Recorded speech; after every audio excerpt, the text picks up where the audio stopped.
Stop worrying, start living. हम कितने भी अमीर हो जाए, फेमस हो जाए या पावरफुल हो जाए, जब तक हम चीज़ों को लेकर ज़्यादा फिक्र करेंगे तब तक हमें ज़िंदगी इतनी अच्छी नहीं लगेगी जितनी लगनी चाहिए। क्योंकि ज़्यादा वरी करना हमें स्ट्रेस, डिप्रेशन, एंजाइटी और बहुत सारी ऐसी चीज़ों को पैदा करता है जो हमारे लिए ज़रा भी अच्छी नहीं है, बोथ मेंटली एंड फिजिकली। और इन चीज़ों के आने के बाद हमें दुनिया की सारी अच्छी चीज़ें भी मिल जाएगी तो भी हम अच्छा फील नहीं कर पाएंगे। For example, Napoleon and Helen Keller इस बात को प्रूव करता है। नेपोलियन के पास हर वो एक चीज़ थी जो हर नॉर्मल इंसान सपना देखता है, फेम, पावर, पैसा, सब था। फिर भी वो खुद कहते थे कि उन्होंने अपनी ज़िंदगी के 6 दिन भी खुशी से नहीं बिताए। जबकि हेलन केलर, जो ब्लाइंड, डेफ एंड डम थी, वो कहती थी कि ज़िंदगी बहुत ही खूबसूरत है। अब अगर हेलन बिना वरी किए 78 ईयर्स खुशी से जी सकती है अपनी सारी प्रॉब्लम्स के साथ, तो हम क्यों नहीं। एक फेमस इंसान ने कहा है, people who do not know how to fight, they worry and die early. एक book, How to Stop Worrying and Start Living, Dale Carnegie ने लिखा है। ये बुक एक बेस्ट सेलिंग बुक है। ये बुक एक मोस्ट पॉपुलर सेलिंग बुक है। डेल कार्नेगी कहते हैं कि ये बुक उन्होंने इसलिए लिखी थी क्योंकि वो खुद अपनी ज़िंदगी में और अपनी पोजीशन को लेकर बहुत दुखी थे और अपने सिचुएशन के बारे में सोच सोच के बहुत बीमार पड़ गए थे। इस बुक में अपनी रियल लाइफ एक्सपीरियंस के बारे में लिखा है और उनके सल्यूशन के बारे में बताया है। वो कहते हैं कि फ्यूचर की चिंता करने से कुछ नहीं होगा, बल्कि अपना प्रेजेंट टास्क है उस पे ध्यान दे ताकि अपने गोल को पा सके।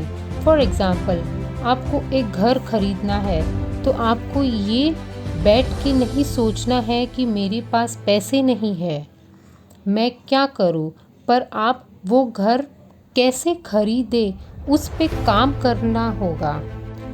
सबसे पहले आप अपना बजट बनाओ, फिर कहाँ खरीदना है वो सोचो और कब खरीदना है वो सोचो। अगर आप इस तरीके से कोई भी चीज़ प्लान करते हो तो आप अपने गोल तक ज़रूर पहुंचेंगे।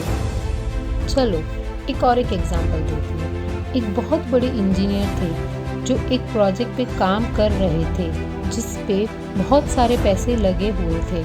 एक दिन उस प्रोजेक्ट में बहुत नुकसान हो रहा था। फिर वो बहुत वरी करने लगे।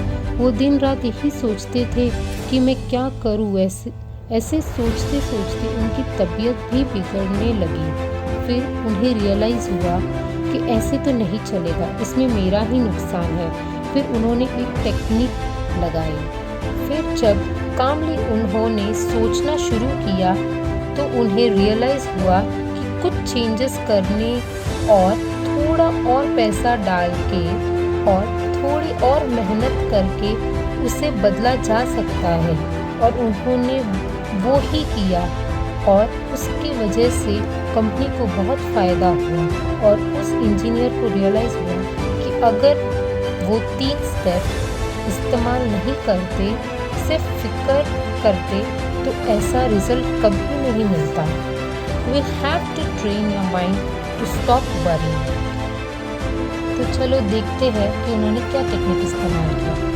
पहला, बिना डरे और पूरी सच्चाई के साथ ये पता करो, एट द वर्स्ट केस, बुरे से बुरा इस प्रॉब्लम की वजह से आपके साथ क्या हो सकता है। नाम खराब होगा, प्रोजेक्ट हाथ से निकल जाएगा।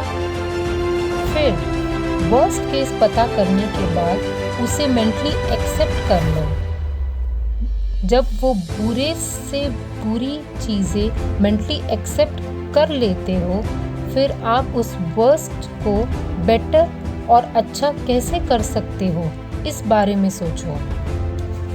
Don't worry about anything, instead start doing about everything. जितनी चिंता करोगे उतना ही पैनिक फील होगा, और वही प्रे करोगे तो हिम्मत मिलेगी चीज़ों को सॉल्व करने के लिए। So stop worrying and start living.